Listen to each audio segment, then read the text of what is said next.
السلام علیکم ناظرین۔ حضرت عائشہ صدیقہ رضی اللہ تعالی عنہا سے روایت ہے کہ ایک یہودی عالم مکہ میں رہتا تھا۔ جب وہ رات آئی جس میں حضور اکرم صلی اللہ علیہ وآلہ وسلم پیدا ہوئے تو وہ قریش کی ایک مجلس میں بیٹھا تھا۔ اس نے کہا کہ کیا تمہارے ہاں آج کوئی بچہ پیدا ہوا ہے؟ لوگوں نے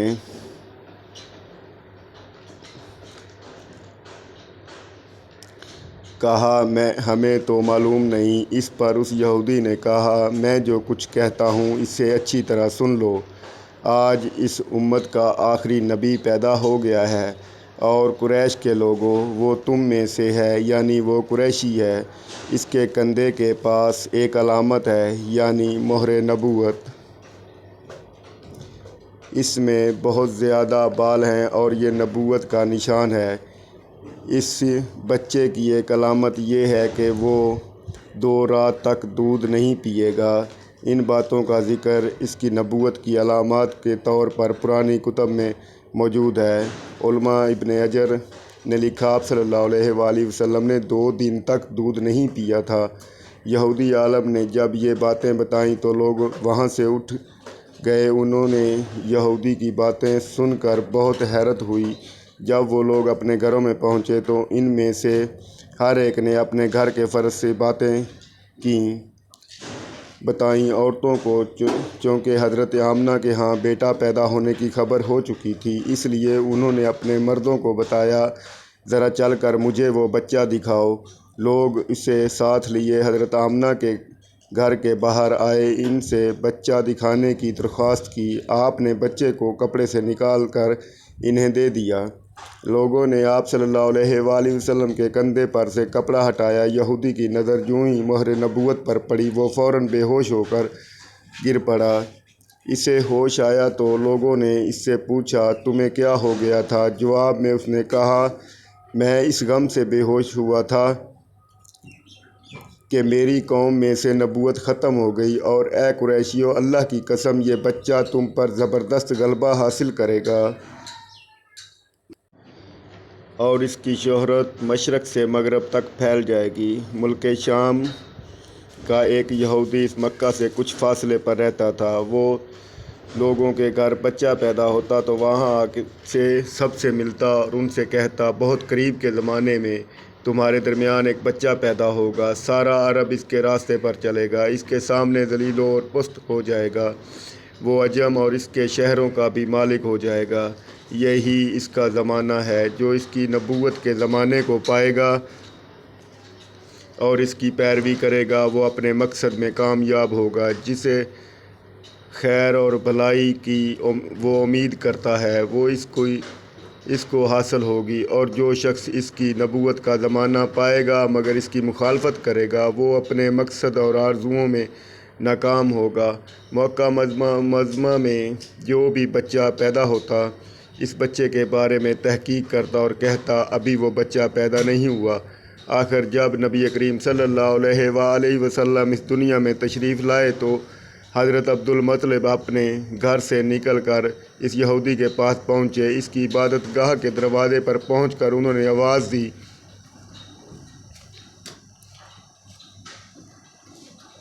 انہوں نے پوچھا کون؟ انہوں نے اپنا نام بتایا۔ پھر اس سے پوچھا تم اس بچے کے بارے میں کیا کہتے ہو؟ اس نے انہیں دیکھا پھر بولا ہاں تم ہی اس کے باپ کو ہو سکتے ہو۔ بے شک وہ بچہ پیدا ہو گیا ہے جس کے بارے میں تم سے لوگوں سے کہا کرتا تھا، جو اس بچے کی پیدائش کی علامت ہے، اور اس کی علامت یہ ہے کہ اس وقت اس بچے کو درد ہو رہا ہے، یہ تکلیف اسے 3 دن رہے گی اور اس کے بعد یہ ٹھیک ہو جائے گا۔ راہب نے جو یہ کہا تھا کہ بچہ 3 دن تک تکلیف میں رہے گا تو اس کی تفصیل آپ نے 3 دن تک دودھ نہیں پیا تھا، اور یہودی نے جو یہ کہا تھا کہ آپ ہی اس کے باپ ہو سکتے ہیں، اس سے یہ مراد ہے کہ عربوں میں دادا کو بھی باپ کہہ دیا جاتا ہے، اور نبی کریم صلی اللہ علیہ وآلہ وسلم ایک بار خود فرمایا میں عبدالمطلب کا بیٹا ہوں۔ یہودی نے عبدالمطلب سے یہ بھی کہا تھا اس کے بارے میں اپنی زبان بند رکھیں، یعنی کسی کو کچھ نہ بتائیں، ورنہ لوگ اس بچے سے زبردست حسد کریں گے، اتنا حسد کریں گے کہ آج تک کسی نے نہیں کیا، اور اس کی اس قدر سخت مخالفت ہوگی کہ دنیا میں کسی اور کی اتنی مخالفت نہیں ہوگی۔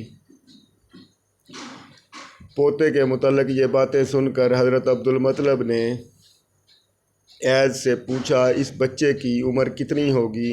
یہودی نے اس سے سوال جواب میں کہا، اگر اس بچے کی عمر طبی ہوئی تو بھی 70 سال تک نہیں ہوگی، بلکہ اس سے پہلے ہی 61 یا 63 کی عمر میں دنیا سے چلے جائیں گے۔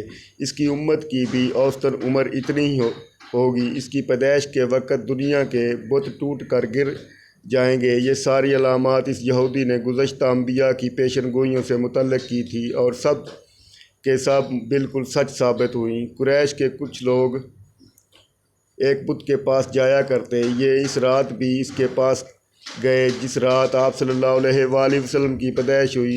انہوں نے دیکھا وہ بت اوندھے منہ گرا پڑا ہے۔ ان لوگوں کو یہ بات بری لگی، انہوں نے اس کو اٹھایا، سیدھا کر دیا، مگر وہ پھر گر گیا۔ انہوں نے پھر اس کو سیدھا کیا، وہ پھر الٹا ہو گیا۔ ان لوگوں کو بہت حیرت ہوئی، یہ بات بہت عجیب لگی۔ تب اس بت سے آواز نکلی، یہ ایک ایسے بچے کی پیدائش کی خبر ہے جس کے نور سے مشرق اور مغرب میں زمین کے تمام گوشے منور ہو گئے ہیں۔ بت سے نکلنے والی آواز نے انہیں اور زیادہ حیرت زدہ کر دیا۔ اس کے علاوہ ایک واقعہ یہ پیش آیا کہ ایران کے شہنشاہ کسریٰ نوشیروان کا محل ہلنے لگا اور اس میں شگاف پڑ گئے۔ نوشیروان کا یہ محل نہایت مضبوط تھا، بڑے بڑے پتھروں اور چونے سے تعمیر کیا گیا تھا۔ اس واقعے سے پوری سلطنت میں دہشت پھیل گئی، شگاف پڑنے سے خوفناک آواز بھی نکلی تھی، محل کے 14 مینار ٹوٹ کر نیچے آ گرے تھے۔ آپ صلی اللہ علیہ وآلہ وسلم کی پیدائش پر ایک واقعہ یہ پیش آیا کہ فارس کے تمام آتش کدوں کی وہ آگ بجھ گئی، وہ لوگ پوجا کیا کرتے تھے اور اس کو بجھنے کی، لیکن اس رات ایک ہی وقت میں تمام کے تمام آتش کدوں کی آگ آنن فانن بجھ گئی۔ آگ کے بجھنے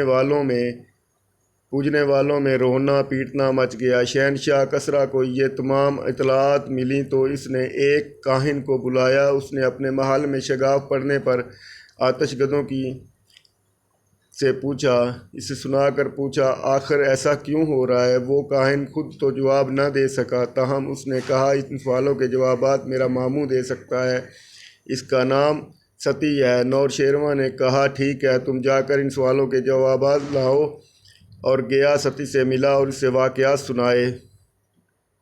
اس نے سن کر کہا، ایسا والے نبی ظاہر ہوں گے جو عرب اور شام پر چھا جائیں گے، اور جو کچھ ہونے والا ہے ہو کر رہے گا۔ سیرت النبی صلی اللہ علیہ وآلہ وسلم۔